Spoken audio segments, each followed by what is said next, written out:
The rain poured heavily over Pretoria that morning, as if the sky itself sensed the storm about to break across the nation.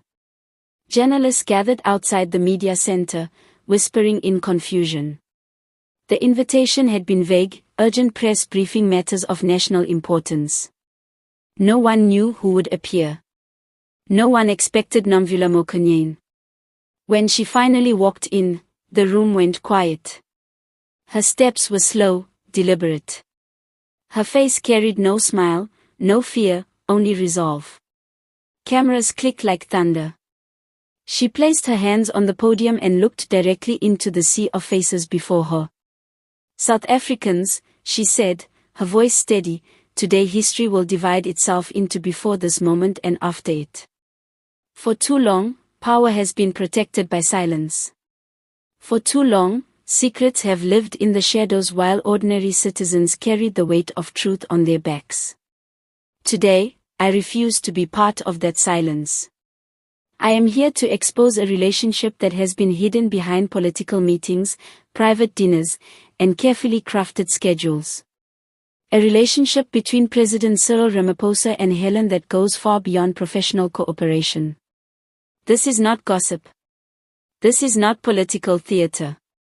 This is about integrity. It is about how personal desires have been allowed to influence national direction. This relationship has been kept secret because it threatens the image of leadership and the trust of the people. Private messages. Travel records. Meetings disguised as policy consultations. Late-night discussions that had nothing to do with governance. Promises exchanged in whispers. These are not coincidences. They are patterns. Across the country, television switched on. Radios crackled with urgency. Social media platforms crashed under the weight of breaking news. Hashtags spread like wildfire.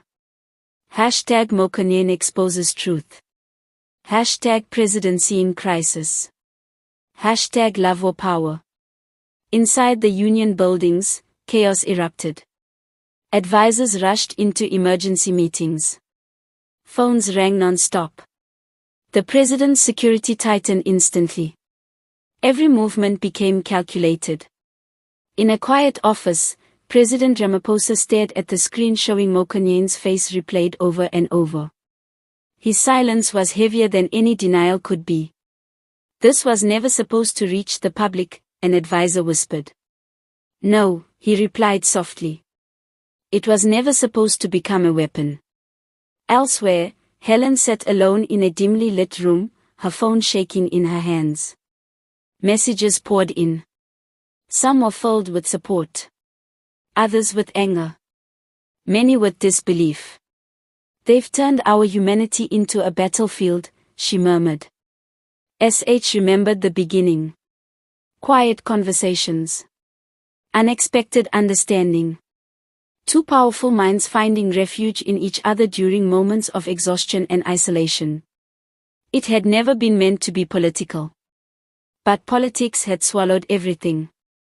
This is not about destroying people. This is about exposing how power operates behind curtains. When love becomes leverage, when affection becomes influence.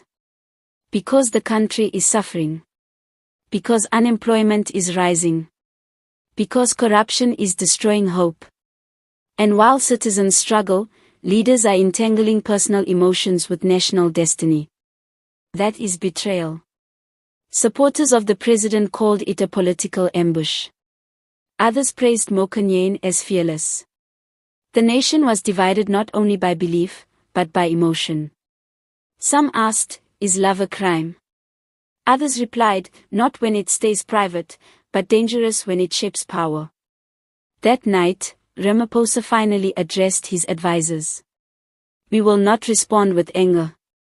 We will respond with dignity. The country deserves calm, not chaos. But sir, one advisor said, the narrative is already out of control. Then we must remind them that leaders are human, but power must remain accountable. Helen, meanwhile, drafted a statement but erased it repeatedly. Every word felt too small for the fire now burning across the nation. "This is no longer our story," she whispered. "It belongs to history now."